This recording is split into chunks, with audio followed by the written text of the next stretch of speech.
different colors from oranges and pinks and greens and blues and mauves, all mixed at about the same value, though, the same lightness. And what I'm doing is painting different pathways of these colors, these big sweeping curves that come from the outside in towards the sun. And starting with the kind of darker, cooler colors of the outside of the painting.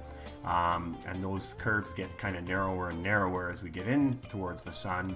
And then doing the opposite, coming away from the sun, painting with the lightest, warmest colors out towards those cooler areas.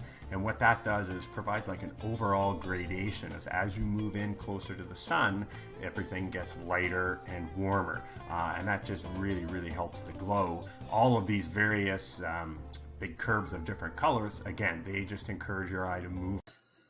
Hello and welcome to my studio. This is episode 31 of Becoming a Successful Artist with me, your host, Tim Packer. For those of you who don't know me, I'm a fairly successful artist who's had a lot of experience with pretty much every aspect of being a professional artist. And I've started this channel to share what I've learned so that other aspiring artists can kind of learn from my experience and hopefully achieve their dreams. We're coming to you live today via Facebook, YouTube, and Twitch. And today I'm going to talk to you about how you go about making decisions about where you're going to focus your efforts. There are so many different things that you could or might be doing in terms of furthering your art or furthering your career.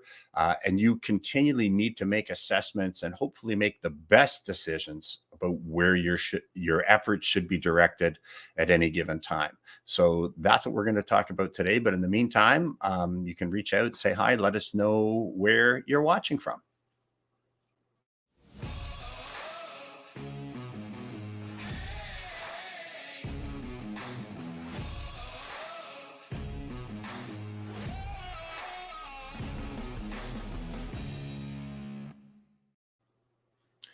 Okay, so Cameron, let's see, who do we have with us here? We got Annika from Germany. Hi, Annika. Welcome to the show. That's it. We got some shy people on there. Okay. How do we go about making decisions about where we're going to direct our efforts? Just off the top of my head, if at certain points in my career, you could be thinking, well, should I be focusing on learning composition? Oh, hi there from Afghanistan. Welcome to the show. And it's like, yeah, it's amazing how with the power of the internet, how we're able to kind of reach people from around the world and from Dubai. Hi, PB. And you were on the Zoom seminar on Saturday too. That was a long marathon session for those of you who weren't there. That was my live webinar on becoming a success or on the business of being an artist. And it went almost 6 hours. So that was a long day of me being in front of the camera talking. Hi, Ramona. Welcome back to the show. So yeah, getting to that question of like, what should you be focusing your energies on? And just off the top of my head, a few of these things are like, should it be composition? Should it be improving your drawing skills? Should it be doing art festivals? Should it be social media? Should you be focusing on plein air? Should you be focusing on teaching? Maybe doing charity events, maybe gallery sales, maybe you should be in process mode. These are just a few of the potential questions you're going to be asking yourself at any point in your career of where you are going to be focusing your efforts, because you only have a limited amount of time in each day and each week, and something has to give. You can't give equal attention to everything. So what you want to be able to do is develop a system where, for the most part, you're spending your time on the things that are going to give you the biggest amount of pros, of positive outcomes, and not spend time on things that really aren't working or aren't going to be that helpful. And what I like to look for are things that are called dominoes. And, when you knock over one domino, it knocks over a whole pile of other dominoes. And that's what we want to have happen when we're deciding what are we going to focus on. And so what I would say for the for most of you out there at the early stages of your career, you want to be focusing mostly on those things that are going to improve your skills, improve your composition, and thereby improve your art. That's the number one thing we need to work on at the beginning of our career, is to improve our art. And then as you start to become more and more successful, then you actually, it can make sense to start spending more and more time on the business side of being an artist. So things like publishing, things like getting into more galleries, doing more festivals, spending more time on social media, maybe actually having an advertising budget, promoting your work. But all of that kind of stuff, usually it should wait until you're at the point where you're pretty consistently creating great work that people are interested in buying and that they're actually buying.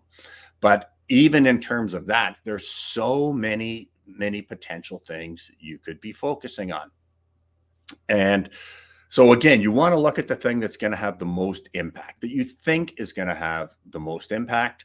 And what we want to is, when we start off, we start thinking about objectives. So an objective is kind of an intangible thing that you don't have control over, but it's something you would like to have happen. So it might be something like, I'd like to increase my sales, right? You don't have control over that. You can't physically make people buy your work.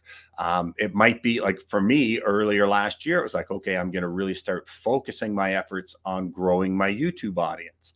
I don't have any control over that. I can't make people join my audience. But then, and the reason that I wanted to do that was I want to have more impact, but I also want to be able to use YouTube to promote the Art Academy and promote my courses. So once you define the objective, or again, it might be, I really want to learn composition. Might be, I want to get better at drawing. Might be, I want to have more exposure for my work.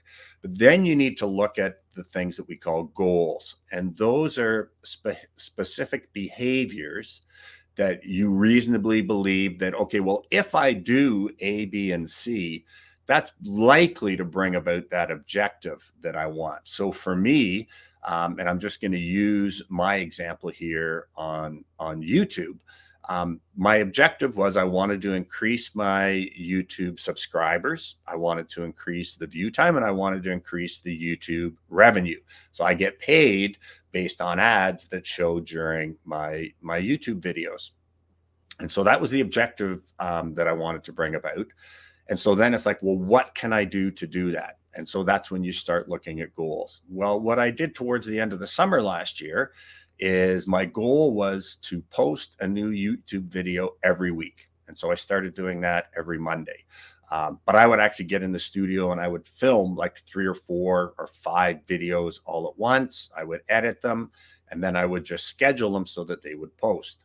And then what I did during the week is I would do a couple posts on my other social media, just referring to the YouTube video that I had posted and talking a little bit about it, and then saying, and if you'd like to learn more, here's a link to see that YouTube video. And that actually worked pretty well. We increased my viewing time went up. My new subscribers went up at a pretty good rate. And actually my ad revenue went up probably about 20 to 30% over a 3-month period. So, and the other thing about when you're talking about your goals, they need to be specific, concrete, reasonable, attainable, and measurable. And so that, and then you need to be able to measure 2 things. You need to measure your performance. So again, my goal was to post at least 1 new video a week, and to do 2 posts a week on my social media promoting that video. And I actually did that. I held myself accountable. And then at the end of middle of December, we kind of like looked at the results, and it had actually had a really positive impact across all 3 of those parameters. But then I was watching a bunch of other YouTube videos, in particular from Brendan Burchard, who's a kind of a guru when it comes to creating online courses, but also YouTube. And they were talking about live video and how live broadcasts now can really improve your reach. And they were encouraging everybody to try doing live. And I thought, okay, well, let's see if we do live broadcasts, if that can have a positive impact as well. And so I set about that for the first month, I was going to do a live broadcast every day, Monday to Friday for the first month. And I actually did that. That was very, very onerous, very difficult to do. And so I decided after the first 4 weeks, we would back off to do one a week every Wednesday at this time at 12:05. And I only missed one Wednesday, but we actually did the broadcast earlier, and that's because we were going away on a family ski day. And so I've done all that. I was able to, measure my performance. It's like, yes, I did it. Well, then it's time to measure how is that kind of impacted the objective, which is to grow the YouTube channel, to increase viewing time, and also to grow the revenues. Well, unfortunately, it has actually had a negative impact, believe it or not. So my overall viewing time is down. Over the last 3 months since I've been doing this. My revenues have been cut in half, and the rate of growth of the channel has actually slowed too. So that all comes to the point that okay, obviously what I thought, which is that doing these live broadcasts was going to be a more effective way of growing the channel and everything to do with it, it actually hasn't worked out that way. So this is actually going to be my last regular Wednesday live broadcast because it's just not working. I was doing much better when I was just pre-recording videos, editing them, and then uploading them once a week, and then doing the social media posts to do that. And this is exactly the kind of thing. This is why this is just such a perfect opportunity to kind of, again, get into that whole idea of like, how do you make decisions, right?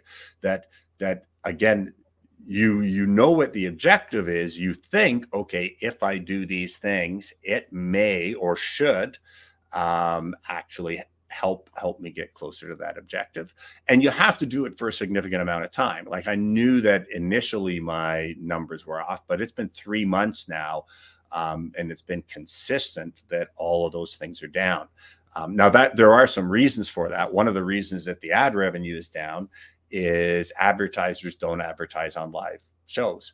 So even though we've actually had some really good numbers in terms of not only how many people are attending to watch the shows, but the fact that most of you actually, once you come on, stay for the entire show.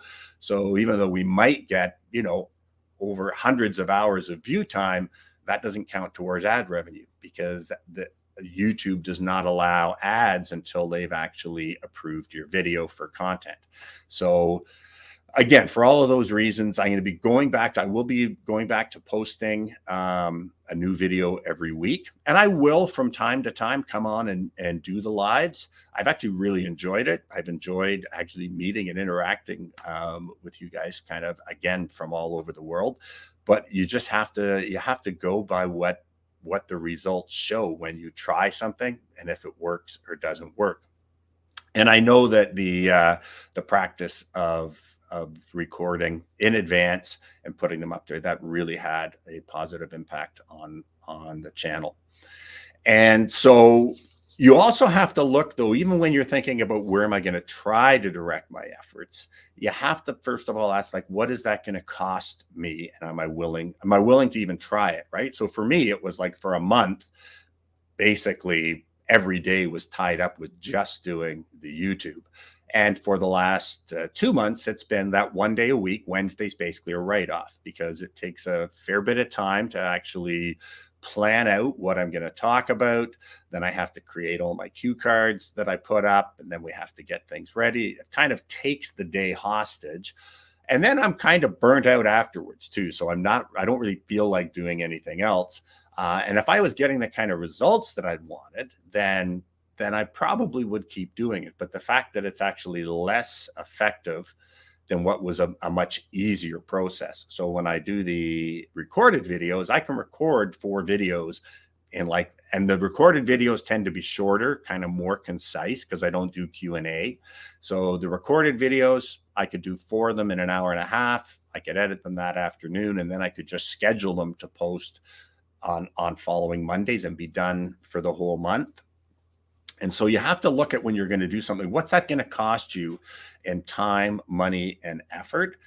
And what are you going to have to give up to do that, right? Because it's not like we all have hundreds of extra hours just floating around in the week. However you're spending your time, even if you're not really spending it efficiently, you're spending it on doing something. Whenever you think, okay, I'm going to add something to my repertoire of what I'm going to focus on, that time needs to come from somewhere else. So the first question you have to ask yourself is, do you really want to pay the cost? Do you want to pay the cost of giving up whatever you're going to have to give up to do that? And the other question you have to ask yourself is, if not, are you willing to pay the cost in regret? Because that's the whole thing. Anything that you kind of want to do, you either have to be willing to pay the present costs that come from the discipline of doing the thing, or you need to know that there will come a time down the road where you will look back and go, oh, wow, I always said I was going to do A, B, C, or D, but I just could never get myself to do it. And then you're going to face the pain of regret. And from everything that I hear from people, and I know looking back on my life too, the pain of regret is often much, much stronger than that pain of just giving up the time and doing the thing. And even if it doesn't work out. So that's the whole thing with me with this doing these live broadcasts has taken an incredible amount of time out of my life in the last 3 months. But I don't have any regret. I was willing to do it. I thought that it would achieve a certain result, but it didn't. And it's like, that's okay, because that's also the same thing that's going to go on in your art career throughout your whole career.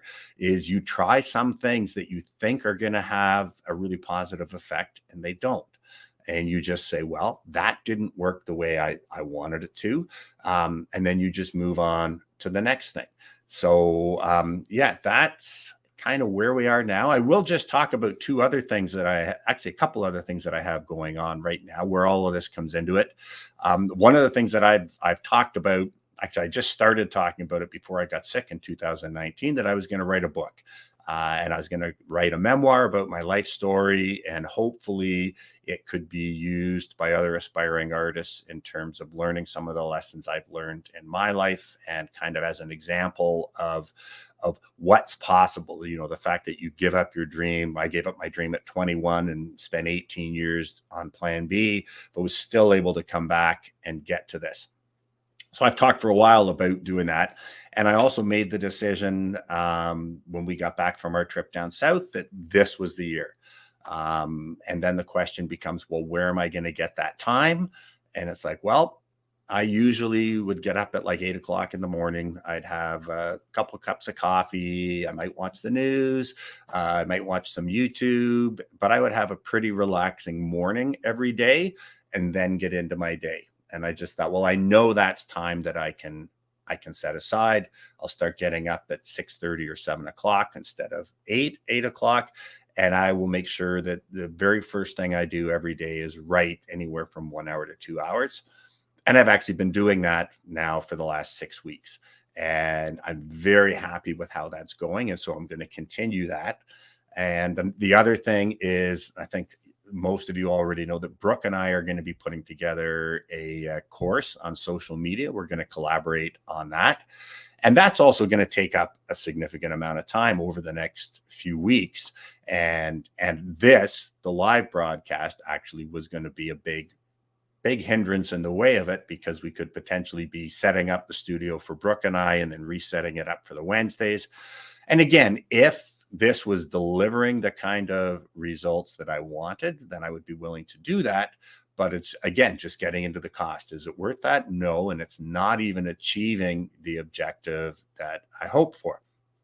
So again, I thought this was a perfect time for me to actually explain all this to you guys, why I'm making the decision to not continue with the weekly live broadcasts, but also kind of show you how that process that I've used throughout my entire career is the way that I made this decision. And sometimes you come out. I actually had intended on doing this for an entire year because I thought that it was going to continue to deliver results, but it's actually hurting rather than helping the objective that I want, which is to increase YouTube subscribers, watch time, and YouTube revenue. So This is the last of the live broadcast. This is your last kick at the can for those of you who are not part of my group to ask me questions and get my responses live, because going forward from today, it's going to be back to just posted or just kind of pre-recorded and edited videos. Again, I may once in a while come on board to do the live ones, but that's not going to be available. So any of you who have any questions that you would like to get me one last time, this is your chance. So do we have any questions, Cameron? Nope. No questions. Well, that's fine. That also just goes to show that, I think over the last 30 days, I've answered, or 31 episodes, I've answered a lot of questions. I think that pretty much any question anybody has been answered on one or more of the previous shows. So I'm really, really happy with how this went. And I also think the other thing too is you also learn, even if something doesn't deliver what you intended. I think I've got much better at being on camera and being live. I know when I do go to do pre-recorded videos, I don't have nearly as many ums and ahs and pauses. So I've gotten much better at just being on camera, speaking coherently and clearly, and actually just feeling comfortable with that. So that benefit is really going to help me. You're welcome, Lee. I'm glad that it's been able to help. Like I say, my whole thing now is, I do have to add one more thing too. So when we were away on our family ski vacation, and Diane and I went for a drive up to Owen Sound, which is like a beautiful area on Georgian Bay. I was presented, and I realized one of the reasons I haven't felt like painting for the last 3 years is I haven't been away on any of my trips. I used to go away on several trips a year specifically for painting material and specifically to fill that creative well. And between my illness in 2019 and then COVID, I've been pretty much stuck at home in a suburb in Whitby where we live, which is not very inspiring in terms of making one want to paint. And at one point, while we were driving down towards Georgian Bay, over the water, looking down on the freshly fallen snow, and the sun was just coming up over the distant shore and sparkling on the water. And I kind of had this funny feeling. It was like, oh my God, I want to paint again. And that's the first time I felt that in 3 years. And I realized this is also the first time I've actually been out in nature and been presented with something that would make me want to paint. So that's also the good news for me is last week I completed my first painting of 2022. I have another one on the easel now too. And I'm going to be back in the studio probably painting 4 or 5 days a week, which again, it comes to, well, where's that time going to come from? Well, part of it is coming from the thing that's really not working at all, that's taking a fair bit of time, which is the live broadcasts. So I'm excited to do that. So if you do follow my social media, you'll be seeing more paintings. Not only that, I know some of you are going to be happy because some of the actual YouTube videos that I'm going to be doing are going to be with me actually painting. And so whether it be demonstrating certain techniques, demonstrating little compositional studies to show the various concepts. And that is the kind of thing that is much easier done when we can shoot with several cameras and then edit and switch from the camera that shows me painting to the camera that shows me talking to the camera, and all of that kind of stuff. So do we have no more questions, or are there? Just more thank yous. Well, you guys are all quite welcome. Well, thanks, Ramona. Well, at least when you watch them as reruns, I get credit for the ad revenue. And I've really enjoyed this. And the other thing that I found too is this stuff has been helpful for me in terms of like all of the questions have really helped me in terms of what content people want to see me putting out there. And I am actually going to miss this a little bit. As much as this was when you commit to a schedule like this, it's a bit of a tyrant that, like last night, we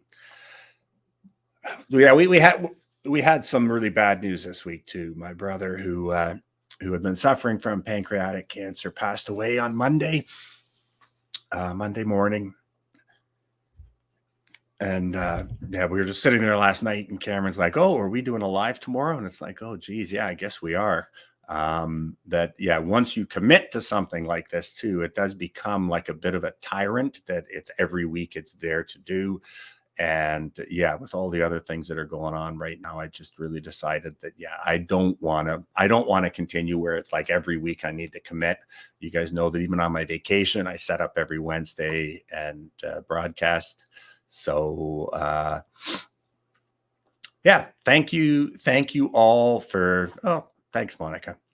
But anyways, what are you going to do, right? That's another just reason that I know. I think I did a video the other one of them on mortality motivation, right? That when we realize whether it's something happens to us or something happens to someone that's close to us, you realize you don't have forever. We'd like to think we're all going to live to be 85. Thanks, Sherry. And that we can put stuff off to tomorrow. But thanks, Ron.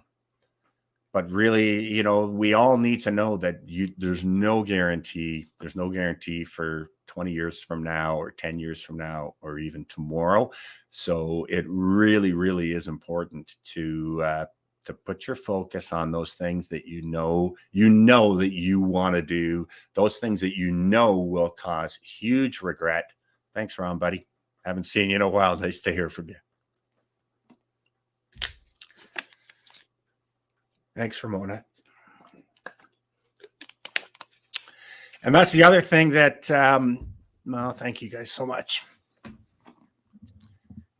But on the other note, we've also had an incredible high in the last 2 weeks. So why we were up in Owen Sound is Diane and I were looking at a what we thought was going to be a vacation property, and instead it's going to be our forever home. So we've just finished through all the paperwork of purchasing what's going to be our dream home right up on Owen Sound on a golf resort overlooking Georgian Bay. And I'm going to be living in an environment that encourages me to paint every day. So I'm also really looking forward to that. But that also, again, we just realized, it's time for us and we need to do this. And we didn't want to be waiting another 5 years and thinking, gee, we should have done that. So that's, thanks, PB. Yeah, thanks, Ron. It has been kind of an onerous task, but on the other hand, I've enjoyed it too. Like but because there's a lot of work too, just thinking, what's the topic? Even just preparing the thumbnails, preparing the things on StreamYard to go out, the text, kind of all of it. But it's also been a really good learning experience. And not only that, it's kind of like that. Now I have something more to teach, right? Because I've now gotten very comfortable with actually doing live broadcasts and know the ins and outs. And even last week, where we had it going not only on, so for those of you I guess it is the last time here, so I'll let you guys know, I think I've mentioned it before, but we use an app called StreamYard. And that allows us basically to schedule these posts on YouTube, Facebook, and Twitch. And then it just automatically goes out to all 3 platforms. And then last week we had the added complication of 2 phones going, one on Instagram and one on TikTok. But yeah, like the ability, and I do have to say too, when I was doing it every day and leading up to, we were having like the final chance to get onto my masterclass with like that added bonus of the lifetime membership in the Hungry Artist. That actually was really effective, and so that actually generated a number of sales of that course. So it was effective, and I find it can be effective like that, doing it like every day when you're promoting a certain thing. And I think we'll actually get doing that, Brooke and I, when our course is ready to launch. So that was really effective, but it just wasn't effective as a strategy of just doing it every week. So yeah, you will see me live again at some point, but it'll be short, sweet, and sharp for maybe 3 or 4 days when we've got something big going on. So yeah, thank you guys. I appreciate all the comments, and I'm glad you've enjoyed our time together, and I hope I've been able to help you all on your journey. And again, I'm not saying goodbye. I'm just saying that you won't be seeing me live for the next little while, other than obviously those of you who are in my course. We're going to be seeing each other even more as we up the frequency of the Hungry Artist Zoom calls. So on that note, I think we will shut this down. So thank you all, and I'll see you on the flip side.